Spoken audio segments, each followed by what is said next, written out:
Salmo 150. Deixe-me colocar o meu celular no modo avião. Vamos ler este precioso texto, irmãos, numa só voz. Este é o último salmo do livro de Cânticos, do Saltério. Leiamos com todo o nosso coração e com todo o nosso ser, porque assim deve ser lido este salmo. Todos juntos. Aleluia! Louvai a Deus no seu santuário, louvai-o no firmamento, obra do seu poder. Louvai-o pelos seus poderosos feitos, louvai-o consoante a sua muita grandeza. Louvai-o ao som da trombeta, louvai-o com saltério e com harpa. Louvai-o com adufes e danças, louvai-o com instrumentos de cordas e com flautas. Louvai-o com símbolos sonoros, louvai-o com símbolos retumbantes. Todo ser que respira, louve ao Senhor. Aleluia!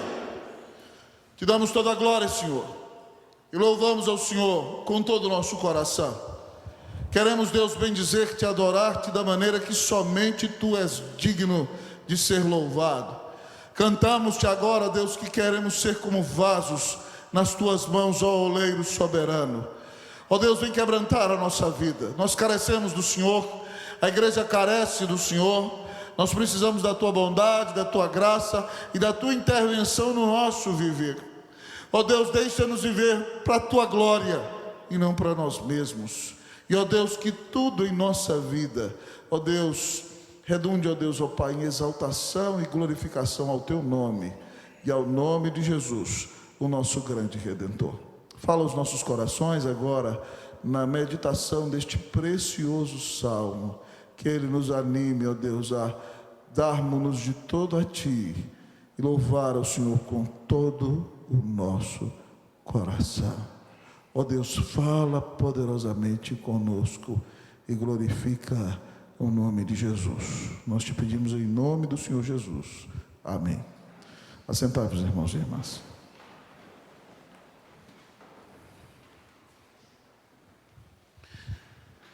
Irmãos, quando nós assistimos uma grande peça musical, o grande momento é o momento no qual tudo culmina para o grande finale. E no livro de adoração, de cânticos, de orações e de louvor a Deus do Antigo Testamento, não poderia ser diferente. O livro de Salmos é a resposta à revelação de Deus. Como no Pentateuco nós temos 5 livros, no livro dos Salmos nós temos 5 livros.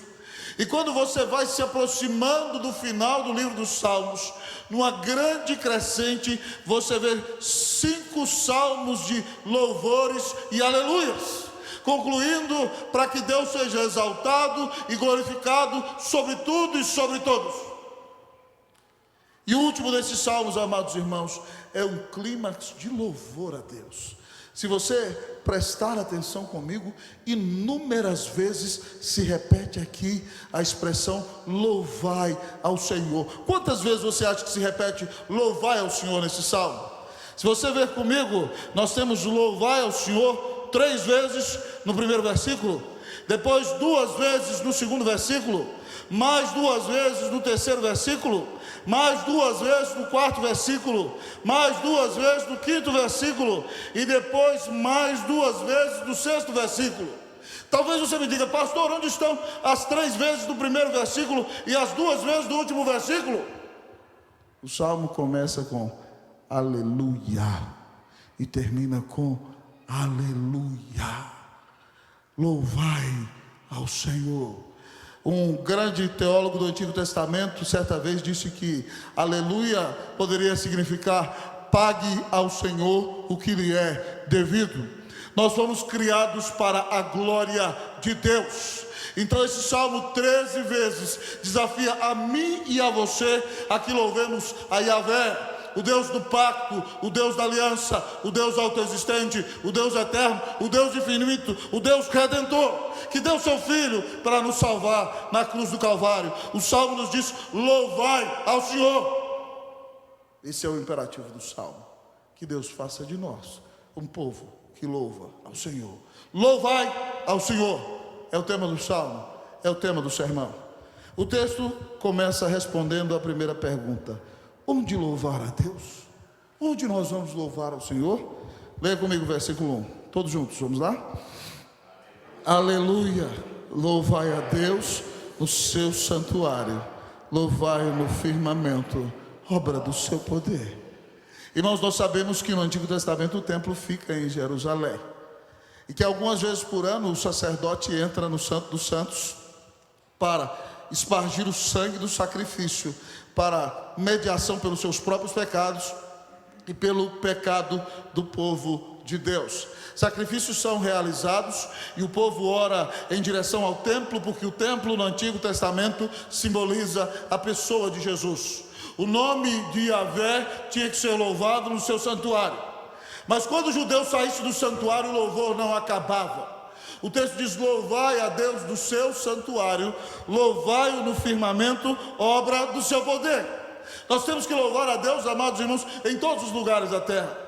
Então eu louvo a Deus enquanto eu dirijo o meu carro no centro de São Paulo. Nem sempre é tão fácil louvar a Deus enquanto dirigimos o nosso carro em São Paulo, porque vem um camarada e nos dá uma fechada e nós temos que falar: céu abençoado. Não é fácil, não, Leozinho? Às vezes a gente não fala isso. Você fala: como é que você faz um absurdo desse? Mas nós temos que louvar a Deus enquanto estamos no volante do nosso carro, por exemplo. Nós temos que louvar a Deus enquanto conversamos com a nossa esposa, até quando ela fala aquilo que não nos agrada, meu amado presbítero. Nós louvamos a Deus do firmamento. Louvamos a Deus enquanto vamos para o nosso trabalho. Louvamos a Deus enquanto nos dirigimos para a igreja. Mas é impressionante, irmãos, percebermos que nem tudo que fazemos no louvor do culto público, nós vamos fazer no nosso louvor do dia a dia. Você que é um atleta, pode louvar a Deus andando de bicicleta pelas ruas de São Paulo. Mas se você entrar de bicicleta aqui, você vai ser repreendido e eu vou mandar você sair. E talvez nós vamos ter uma conversa com o conselho depois. Não é lugar de andar de bicicleta neste lugar. Nem tudo que fazemos no culto do santuário, fazemos no culto lá de fora. Nem tudo é propício para o mesmo lugar. Nem tudo que fazemos na rua, fazemos dentro de nossa casa. Mas nós precisamos entender, amados irmãos, que a nossa vida, amados irmãos, deve ser literalmente uma epopeia do louvor. Este salmo é essa epopeia gloriosa que está diante de nós, que diz que nós devemos louvar a Deus em todos os lugares, com todo o nosso ser, em todo instante, para a glória e para a honra do nome do Senhor. Você se lembra que no domingo passado de manhã eu preguei sobre adoração? E a mulher samaritana disse: Senhor, nossos pais adoravam neste monte, vocês adoram em Jerusalém. Jesus disse para ela: você adora o que você não conhece. Nós judeus adoramos o que conhecemos. O Salvador, a salvação vem dos judeus. Mas então ele diz: mulher, chegou a hora que nem em Jerusalém, nem neste monte adorareis o Pai, porque Deus procura para si adoradores que o adorem em espírito e verdade. Deus é espírito, importa que os seus adoradores o adorem em espírito e verdade. Depois que Cristo morre na cruz, irmãos, e o véu do santuário se rasga, nenhum lugar mais é o lugar da habitação de Deus.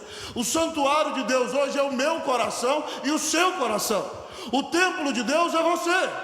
É claro que este lugar foi separado para o culto, amados irmãos, há lá vai anos atrás, 1922, está com cento e quantos anos atrás? 117 anos atrás. 1922 foi erguido o templo, 117 anos atrás.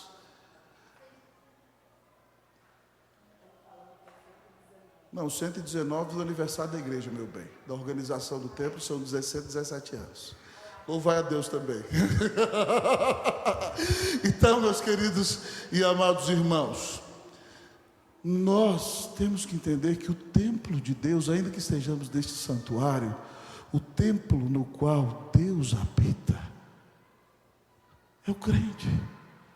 A Bíblia diz que você é templo do Espírito. E que todos nós juntos, como igreja do Senhor, também somos o templo do Espírito Santo, sendo cada um de nós uma pedra. O fundamento são os apóstolos e os profetas, e cada um de nós é o templo, uma pedra no grande templo que é o santuário de Deus, a igreja de Deus.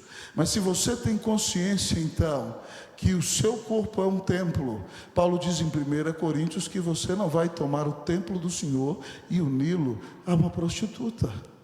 Você não vai fazer o que se lhe der na cabeça, buscando os prazeres deste mundo, porque você é o templo, e Deus pode ser adorado em seu templo, em cada lugar da terra, porque o Espírito de Deus habita em você que crê em Jesus. Então onde você deve louvar a Deus? Você deve louvar a Deus, amado irmão, em todos os lugares. Depois, amados irmãos, que o nosso país começou a ter essa crise energética, amados irmãos, eu parei, infelizmente, de louvar a Deus num dos lugares que eu mais gostava de louvar. Eu louvava no chuveiro. Quando eu falava, está dando 40 minutos já. Mas ali eu fazia um culto, eu entrava ali, eu cantava os cânticos, ali meu coração era lavado. Mas agora a gente tem que tomar banho menos tempo, né? Infelizmente eu parei de cantar no chuveiro, não devia ter feito isso. Mas a gente tem que louvar a Deus em todos os lugares. Eu quero lhe perguntar, a sua vida é um culto a Deus? Ou adorar a Deus para você é algo meramente formal, meramente repetitivo, meramente litúrgico, não no sentido de uma vida de culto, mas no sentido somente da ordem da palavra? Então você vem aqui nos domingos, presta um culto e sai daqui e esquece que Deus existe. Eu quero dizer para você que este seu culto nesta igreja só será vivo se Cristo for de fato o Senhor do seu coração. Este culto só será cheio de vida se ele de fato evidenciar o relacionamento que você tem com Jesus. Esse culto só será cheio da graça e da bênção de Deus se você tiver a consciência que toda a sua vida é vivida diante da face de Deus. Nós estamos na presença de Deus o tempo todo, amados irmãos e irmãs. Isso deve encher o nosso coração de temor, de reverência e de quebrantamento, porque nós vivemos para a glória de Deus a cada instante. Então, se nós temos essa consciência do nosso viver diário, quando nós entramos aqui, nós entramos com santo temor e reverência e nos deleitamos na grande salvação e na grande bênção de ter a presença do Senhor em nossa vida. Louvai ao Senhor. Onde? Em todo lugar, com todo o seu ser, para a glória e para a honra do nome do Senhor. Mas o nosso texto continua a nos dizer: louvai ao Senhor. Esse salmo é uma verdadeira epopeia do louvor. Ele respondeu à primeira pergunta: onde louvar ao Senhor? Mas a segunda pergunta é: por que louvar ao Senhor? Versículo de número 2, vamos ler todos juntos? Louvai-o pelos seus poderosos feitos, louvai-o consoante a sua muita grandeza. Irmão, você pode ler esse termo poderosos feitos como seus grandes feitos e os seus portentosos feitos. E talvez a mente do salmista esteja se referindo à grande obra de redenção, da libertação do povo de Israel do Egito. Mas quando você estuda a teologia, principalmente a disciplina de teontologia, onde você estuda o ser de Deus, os seus atributos e as suas obras, nós aprendemos, amados irmãos, que 3 são as obras de Deus da teologia. A primeira delas é a criação. Só Deus, amados irmãos, está na categoria de criador. Tudo que de mais existe, amado irmão, foi criado pelo Senhor, ou existiu na sua mente antes que mundo houvesse. Esse mundo veio à existência pela palavra de Deus, e cada um de nós foi criado pela palavra de Deus. As poderosas estrelas dos céus, o Senhor chama cada uma delas pelo nome. O Senhor criou todas as galáxias, o Senhor criou todos os planetas, o Senhor criou, amados irmãos, todos os continentes, os mares, tudo Ele fez com a palavra do seu poder. Deus é o grande Criador, todos nós somos criaturas. Mas a outra obra de Deus é a providência. Paulo diz, amados irmãos, que Ele faz nascer o seu sol sobre justos e injustos. Ele dá, amado irmão, o sustento a seu tempo a todas as nações da terra. A providência, amados irmãos, é a obra de Deus por meio do qual Ele cumpre os seus poderosos decretos através, amado irmão, do sustento da criação, do governo da criação, usando a seu favor os atos bons e maus de crentes e ímpios para glorificar o seu nome e cumprir todos os seus decretos eternos. A providência, amado irmão, é obra de Deus. Deus conduz esse mundo com um propósito para a sua glória, conforme os seus poderosos feitos. Alguns teólogos, amados irmãos, dizem que outra obra de Deus é a redenção, e outros dizem que a própria predestinação. Eu gosto de falar de criação, de providência e de redenção. Porque Deus, amado irmão, antes da fundação do mundo, resolveu separar para si um povo que Cristo redimiria na cruz do Calvário, na plenitude dos tempos. E Deus, por amor, separou homens e mulheres que olharam para Jesus e que creram nele, que são do Senhor e que das mãos do Senhor nunca ninguém poderá arrebatá-los. Só Deus, amados irmãos, poderia realizar a obra da redenção. Somente alguém do tamanho de Deus poderia pagar a nossa dívida, porque o homem ofendeu a Deus. Mas tinha que ser homem, amado irmão e irmã, porque foi o homem que pecou. Como o primeiro Adão, nosso representante, ofendeu o Deus eterno, e toda a sua descendência pagou por causa disso, porque ele nos representava. O segundo Adão, Cristo Jesus, o Senhor, pagou a nossa dívida e nos salvou. E por causa da sua grande conquista, todos nós, seu povo, somos redimidos e perdoados. Por causa da obra do nosso representante, nós recebemos de graça a salvação. Louvado seja Deus. Estes são os poderosos feitos de Deus.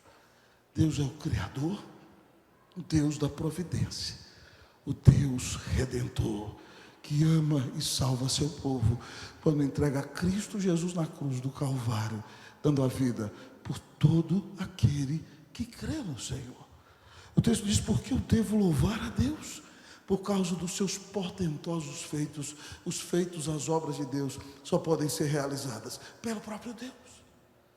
Mas ao olhar para este texto maravilhoso, o texto diz que nós não louvamos a Deus somente pelas suas obras, mas nós o louvamos por quem Ele é. Olha o que diz o versículo: louvai-o consoante a sua muita grandeza. Louvai-o conforme a sua muita grandeza. O Salmo está falando agora do ser de Deus, dos seus atributos.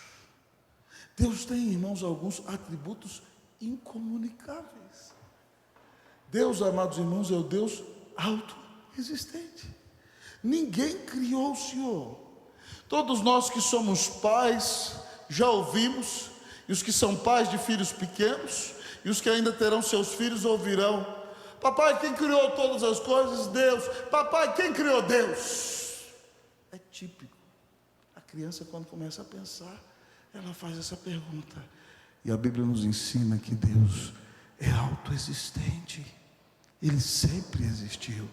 Consequentemente, um outro atributo incomunicável de Deus que eu e você não temos é que Ele é eterno. Deus não tem princípio nem fim. Eu acho, irmãos, que isso é tremendo. Sabe por quê? Porque eu e você somos temporais, e o conceito de eternidade não é um conceito muito fácil, porque eu e você teremos vida eterna, mas a nossa vida eterna é existência continuada. Nós temos um princípio, mas Deus sempre existiu. Se eu começo a pensar nisso, eu falo: meu Deus, parece que dá um elástico na minha cabeça, assim, depois tem que voltar tudo no lugar, né? Porque Deus é eterno. Mas Deus também, amado irmão, é infinito. Nós aprendemos que o universo é infinito, mas quem criou o universo é Deus. Deus é infinito. E Ele é infinito, amado irmão, quanto ao espaço. Infinito quanto ao tempo, Ele é eterno. Mas Deus também, amado irmão, em sua essência é imutável. Deus, do seu ser, nunca mudou. Ele foi sempre o mesmo. Ele não é homem para que minta, nem filho do homem para que se arrependa. Então, amados irmãos, quem é Deus? Deus é Espírito, autoexistente, eterno, infinito, imutável. Essas são características que só Deus tem. Mas Deus também tem, amados irmãos, atributos comunicáveis. E esses atributos, amados irmãos, eles encontram reverberação em nós, porque nós fomos feitos à imagem de Deus. Deus tem, por exemplo, atributos comunicáveis intelectuais. Deus é o conhecimento em pessoa, Ele conhece todas as coisas. Deus é o conhecedor de tudo que existe. Não há nada que o Senhor não o conheça. Mas outro atributo é a sabedoria de Deus. É o conhecimento prático. Ele sabe como decidir, como aplicar, como realizar todas as coisas na hora certa, de maneira perfeita, para a sua glória. Mas outro atributo de Deus, amado irmão, é a sua veracidade. Ele, amado irmão, é fiel. Ele cumpre tudo o que Ele prometeu. Mas nós temos os atributos, por exemplo, onde se manifesta o poder de Deus. A ira de Deus é um atributo de Deus, por meio do qual, amado irmão, Ele vai derramar e lançar no inferno o pecador impenitente que não creu nele. Satanás arderá no inferno durante toda a eternidade e ninguém poderá livrá-lo da ira do Deus Todo-Poderoso. Mas além de ser um Deus irado, o Senhor é o Deus justo, e a sua justiça sempre se cumpre. E Deus é poderoso, o Todo-Poderoso Deus. Ele pode realizar tudo aquilo que Ele quiser. Ninguém pode lhe deter a mão. A onipotência de Deus significa que Ele tem poder para realizar tudo aquilo que Ele quiser. Mas você também encontra, amados irmãos, outros atributos de Deus que demonstram a sua bondade. A bondade de Deus. Existe alguém tão bom como o Senhor, que faz tanto bem a nós, que cuida de nós como ninguém? Mas esse Deus é um Deus de amor, e esse amor o leva a dar seu único filho na cruz para pagar os meus e os teus pecados. Mas esse Deus também é Deus de misericórdia, e a misericórdia é o atributo de Deus por meio do qual Ele não dá a você aquilo que você merece. É como se Ele viesse com a sua mão de ira, pronto a fincar você na parede com sua lança irada, mas Ele já tem a sua mão. Essa é a sua misericórdia. Ele coloca o coração na sua miséria e não dá a você o que você merece. Mas esse Deus maravilhoso, amados irmãos, é Deus de graça. Graça é o veículo da sua glória. Graça, amados irmãos, é o atributo de Deus por meio do qual Ele nos dá o que nós não merecemos. Ele nos dá de graça a sua salvação, nos dá o seu perdão. Ele se dá a si mesmo a nós. Ele nos deixa conhecê-lo. Ele perdoa os nossos pecados. Louvado seja Deus por sua bendita e maravilhosa graça. Mas Deus também, amado irmão, é longânimo. Deus é paciente. É por isso, irmão, que este mundo não foi destruído ainda. O Senhor fala em 2 Pedro que muitos estão dizendo: cadê a volta do Senhor? Ele não disse que ia voltar, por que Ele não voltou ainda? Ele não voltou ainda porque Ele é extremamente longânimo, e Ele tem dado ao pecador e a este mundo a oportunidade de arrepender-se, amado amigo e irmão. Quem se compara a esse Deus maravilhoso, que amou você, que deu Cristo na cruz por você? Se você tem esse Deus que realiza feitos tão portentosos, que cria todas as coisas, que conduz tudo conforme o seu propósito para a sua glória, que dá o Redentor na cruz para pagar o seu pecado. Se você tem esse Deus incomparável, eterno, infinito, imutável, o Deus irado contra o pecado, o Deus verdadeiro que cumpre a sua palavra, o Deus poderoso, o Deus justo, o Deus bondoso, o Deus amoroso, misericordioso, gracioso, longânimo, perdoador, o seu Deus é o Deus todo-poderoso. Louvado seja o nome do Senhor. Se você é objeto da graça e do amor deste Deus, como não louvar? Como não viver para a sua glória? Louve ao Senhor, adore ao Senhor. Não existe ninguém tão maravilhoso quanto Deus. Não existe alguém tão glorioso quanto Deus. E mesmo sendo infinito, Ele não precisava nem olhar para você, mas Ele criou você para a glória dEle. E além disso, redimiu você em Cristo Jesus. Você é dele 2 vezes. tem direito de propriedade sobre você 2 vezes, te criou e te redimiu. Você pertence ao Senhor. Louve ao Senhor, glorifique ao Senhor, viva para a glória de Deus. É por isso, amado irmão, que eu insisto com você, que quando você chegar aqui, não cante de qualquer jeito, não atue como se você estivesse na casa da sua tia Maria. Não é assim. Você não vai chegando aqui e fechando a porta da geladeira com o pé. Aqui você adora a Deus com todo o seu coração, você exulta nele, porque Ele é o Todo-Poderoso Senhor, que te amou e deu Cristo na cruz para te salvar. Louvai o Senhor. Esse salmo é uma verdadeira epopeia do louvor. O imperativo continua: louvai o Senhor. Mas nós já aprendemos onde louvar a Deus e por que louvar a Deus. E o salmo então vai nos dizer como louvar ao Senhor. A terceira pergunta que o salmo responde é: como louvar ao Senhor? Nós vamos ler o versículo de número 3, versículo de número 4, versículo de número 5. Eu lerei o 3 e vocês o 4 e o 5. Louvai-o ao som da trombeta, louvai-o com o saltério e com harpa. Vocês o 4 e o 5.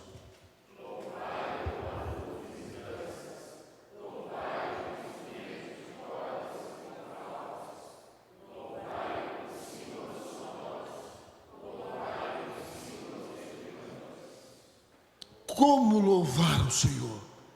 Nós vemos aqui, amados irmãos, que nós devemos louvar ao Senhor com todos os tipos de instrumentos. Davi no Antigo Testamento nomeia músicos que louvem ao Senhor no culto, na casa de Deus, para a glória e para a honra do nome do Senhor. Usa os levitas para isso. E aqui o salmista diz que nós podemos louvar a Deus, por exemplo, ao som da trombeta, instrumentos de sopro, o saltério, amado irmão, e a harpa, instrumentos de corda. Adufes, amados irmãos, são pandeiros. Depois ele repete: instrumentos de cordas e flautas, símbolos sonoros, símbolos retumbantes, todos podem ser usados para a glória de Deus. Talvez você me diga aqui: pastor, mas tem dança nesse salmo aqui? Como é que é esse negócio?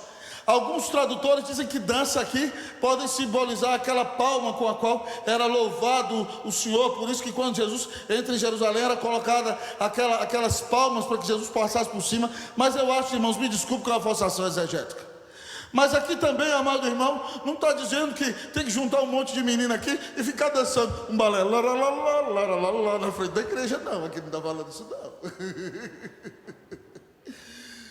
Aqui, amado irmão, no contexto do templo em Jerusalém, não havia danças dentro do templo. Eu creio e quero crer na minha interpretação desse texto, que danças aqui, amado irmão, reflete muito mais o espírito de alegria com o qual o povo de Deus deve louvar a Deus. Por quê? Porque o judeu é muito alegre. E quando havia louvor no templo em Jerusalém, você sabe comigo isso, o louvor não começava dentro do templo. O louvor já começava na rua. O salmista, quando está, amado irmão, na Babilônia, ele já no Salmo 42, ele diz: lembro-me de como as coisas aconteciam, e se me derrama dentro de mim o espírito de como eu conduzia a multidão de povo em festa, entre vozes de alegria e de louvor. Então, amado irmão, o judeu quando canta, ele não canta, amado irmão, cantando assim, muitas vezes como a gente canta: seja engrandecido, bem morrendo assim, a Deus da minha vida. Não, o judeu quando canta, ele canta alegre. O Deus dele merece o louvor com todo o seu ser. Então aqui, amado irmão, não está dizendo que a gente tem que usar de danças dentro do nosso momento de liturgia. Significa, amado irmão, que você deve louvar a Deus, a ideia da dança, com todo o seu corpo, com todo o seu coração, com intensidade, como nós aprendemos. Você nunca vai ver na igreja presbiteriana dança litúrgica. Nós cremos que não há base bíblica para isso.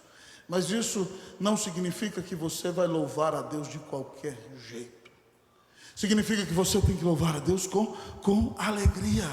Eu imagino o judeu cantando lá: Avenu Shalom Aleichem, Avenu Shalom Aleichem, Avenu Shalom Aleichem, Avenu Shalom, Shalom, Shalom Aleichem. E aí eles usam os instrumentos: Avenu Shalom Aleichem, Avenu Shalom Aleichem, Avenu Shalom Aleichem, Avenu Shalom, Shalom, Shalom Aleichem. que a paz do nosso Pai seja sobre vós. Isso que eu cantei aqui para você em hebraico. É com alegria, é marcando o ritmo, com todos os instrumentos. Então está na hora de parar com essa bobeira de dizer que a bateria é do demônio. Quem está pensando nisso está lá atrás. Instrumentos retumbantes louvam a Deus, instrumentos de cordas louvam a Deus, o baixo louva a Deus, a voz louva a Deus. Nós marcamos o ritmo enquanto louvamos a Deus, e não tem nada de errado com isso. Nós temos que usar todos os instrumentos para a glória de Deus, enquanto cantamos, para a honra e para a glória do nome do Senhor Jesus. Esse salmo, quando fala do como, fala da diversidade dos instrumentos, mas fala também da atitude de alegria do nosso coração quando louvamos ao Senhor. O Salmo 96, por exemplo, diz: cantai ao Senhor um cântico novo, cantai ao Senhor todas as terras, cantai ao Senhor, bendizei o seu nome, proclamai a sua salvação dia após dia, anunciai entre as nações a sua glória, entre todos os povos as suas maravilhas, porque grande é o Senhor, muito digno de ser louvado, temível mais que todos os deuses. O que significa quando o Salmo diz cantar ao Senhor um cântico novo? Significa que eu não posso cantar os cânticos velhos? Não, irmão. Cantar ao Senhor um cântico novo significa que eu tenho que cantar algo que é fruto da minha nova vida. Cantar um cântico novo significa novidade de vida no meu coração. Então, amado irmão, quando eu tenho um coração renovado pelo Espírito Santo de Deus, quando eu nasci de novo e quando eu creio em Jesus, eu canto, por exemplo: Deus os antigos cuja forte mão, com todo o meu coração. Eu canto com a alma renovada. Eu canto: sublime graça do Senhor, que o infeliz salvou. Cântico antigo, mas eu me quebranto na presença de Deus, porque eu sei que sou um terrível pecador e a graça me alcançou. Que você louve a Deus com todo o seu ser, que você louve a Deus com alegria. Irmão, estou cansado dessa turma que acha que ser presbiteriano é fazer cara feia para os outros. Tem nada na Bíblia que diz: sou presbiteriano, o que foi que você está olhando para mim? Para com isso, meu irmão. Presbiteriano mantém firme a doutrina, vive para a glória de Deus. A gente vive com seriedade, mas ser sério não significa ser antipático, não significa ser chato. Eu não acho que Jesus era chato, senão as pessoas não andariam ao redor dele. Que Deus tenha misericórdia de nós, que Deus nos encha de alegria, que onde a gente chegar, a nossa vida seja tão cheia da graça de Deus, que a graça de Deus transborde em nós, impacte todos aqueles que estiverem ao nosso redor. Que você louve ao Senhor com todo o seu ser. Diga: toca tudo aí que você tiver que tocar, meu filho, para a glória e para a honra do nome de Jesus. Que o Senhor seja glorificado, que nós o adoremos com fidelidade, com todo o nosso ser, porque nunca ninguém nos amou como Jesus nos ama. Louvado seja o Senhor. Louvai ao Senhor. Você tem louvado ao Senhor? Tudo que você tem feito para a glória de Deus. Esse salmo é uma verdadeira epopeia do louvor. E como epopeia do louvor, amado irmão, ele nos mostra onde louvar a Deus, por que louvar a Deus, como louvar a Deus. Mas em último lugar, amado irmão, depois de falar tudo isso, o Salmo nos ensina quem deve louvar a Deus. Quem louva a Deus? É o último ponto do Salmo, a última pergunta a ser respondida. Quem louva ao Senhor? Vamos lá, amados irmãos, versículo 6, todos comigo. Todo ser que respira, louve ao Senhor. Aleluia, vamos lá? Todo ser que respira, louve ao Senhor. Aleluia. Eu gosto muito disso daqui, sabe por quê? Você lembra como é que Deus fez o homem lá no Antigo Testamento? Deus, quando fez o homem, Deus o fez moldado pela mão de Deus do pó da terra. Então Deus moldou o homem. Mas antes que Deus soprasse nele, ele é a mais bela obra de arte que existe. A segunda mais bela, porque a mais bela é a mulher que foi feita depois, né? Mais aperfeiçoada ainda, né? Mas de repente então, ele é moldado pela mão de Deus, e aí Deus vai e fala assim, ó, soprou nele a alma, E quando o Senhor soprou nele a alma, diz Gênesis 2,7, que ele se tornou alma vivente. E ele começou a ter vida. Respiração, irmão, significa vida. Quem louva a Deus, quem está vivo. Ele diz: todo ser que respira. E no seu caso, amado irmão, se você creu em Cristo Jesus, você estava morto nos seus delitos e pecados. E enquanto você ouviu a pregação da palavra do Evangelho, Deus soprou nova vida no seu coração e você nasceu de novo. E Ele te deu a fé como dom e você creu. E você foi selado e habitado pelo Espírito. O Espírito, amado irmão, é sinônimo de respiração. A mesma palavra no hebraico e no grego usada para vento, para espírito, para respirar, para vida, é a mesma palavra ruá, no hebraico, pneuma, no grego, vida. Todo ser que respira, louve ao Senhor. Para louvar ao Senhor, você tem que estar vivo.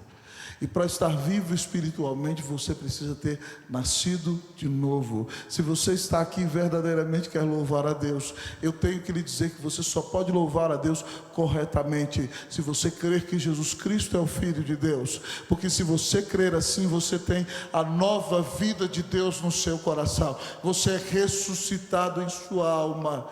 Então você, como alguém que tem vida, você pode louvar ao Senhor com todo o seu coração e dar a Ele os seus aleluias e glórias com todo o seu ser. Quem pode louvar a Deus? Todos devem louvar a Deus, mas só pode louvar a Deus como Ele deve ser louvado, quem de fato creu em Cristo Jesus como seu único Senhor e Salvador, porque Ele é o único mediador entre Deus e os homens. O único louvor que Deus aceita é o louvor oferecido por meio de Jesus. É por isso, amados irmãos, que nem sempre quando alguém chega novo na igreja e a pessoa não crê em Cristo, nós não colocamos para tocar e cantar aqui na frente. Porque se a pessoa não crê em Jesus e você o bota para cantar algo no qual ele não crê, ele está, amado irmão, preparando juízo para si, porque isso não é verdade na vida dele. Quem nós colocamos aqui na frente é quem creu no Senhor e é convertido ao Senhor e tem nova vida e louva a Deus por meio de Jesus. É por isso que Hebreus 13:15 diz: por meio de Jesus ofereçamos, pois, a Deus sempre sacrifícios de louvor, que é o fruto de lábios que confessam o seu nome. O louvor que Deus aceita é oferecido somente por meio de Jesus. Então, se você respira espiritualmente e tem nova vida, louve ao Senhor, louve ao Senhor. Se você quer louvar ao Senhor de maneira que o seu louvor seja aceito, creia em Jesus. Irmãos, Deus nos aceita por meio de Jesus. Sempre foi assim, desde que o homem saiu do Éden. Você se lembra quando Caim vem com o fruto da terra, vem lá com os seus cereais, com os seus frutos, e ele quer oferecer a Deus, dizendo: olha o que eu fiz pelo poder do meu braço, e Deus rejeita a sua oferta. Mas quando vem Abel, oferecendo as suas ovelhinhas, dizendo: Deus, o Senhor só pode me aceitar por meio de um sacrifício expiatório, eu sou pecador. Deus aceita o sacrifício de Abel. A primeira guerra do mundo foi uma guerra de adoração, e Caim, revoltado, matou o seu irmão porque teve inveja. Nós precisamos entender que Deus só nos aceita por causa do sacrifício de Cristo Jesus. Se você entende isso, você tem nova vida e você respira espiritualmente e pode louvar o Senhor com todo o seu coração. Irmãos, esse salmo é maravilhoso. Que Deus sopre nova vida no seu coração, e que você, como todo ser que verdadeiramente respira, como a criação louva a Deus, que você louve a Deus com todo o seu ser, glorifique a Deus. Sabemos por quê, irmãos? Porque nós fomos criados para a glória de Deus. E preste atenção no que eu vou dizer a você: você só pode ser verdadeiramente feliz quando você deixar de viver para você e viver para a glória de Deus. Você foi criado para adorar. Você foi criado para glorificar. E todas as vezes em que você não glorificar o seu Senhor e o seu Redentor, você não experimentará real felicidade. Mas você só pode experimentar plena alegria quando você viver para a glória de Deus, bendizendo o Senhor que te criou, que te sustenta e que te redimiu através da pessoa bendita e maravilhosa do Senhor Jesus. Portanto, louve ao Senhor. Irmãos, esse salmo nos desafia a louvar ao Senhor. Ele é uma epopeia do louvor. E eu quero que você então veja comigo a cadência do salmo. O salmo diz, amados irmãos, 13 vezes: louvai ao Senhor, louvai ao Senhor, louvai ao Senhor, louvai ao Senhor, louvai ao Senhor. Louvai ao Senhor, louvai ao Senhor, louvai ao Senhor, louvai ao Senhor, louvai ao Senhor, louvai ao Senhor, louvai ao Senhor, louvai ao Senhor.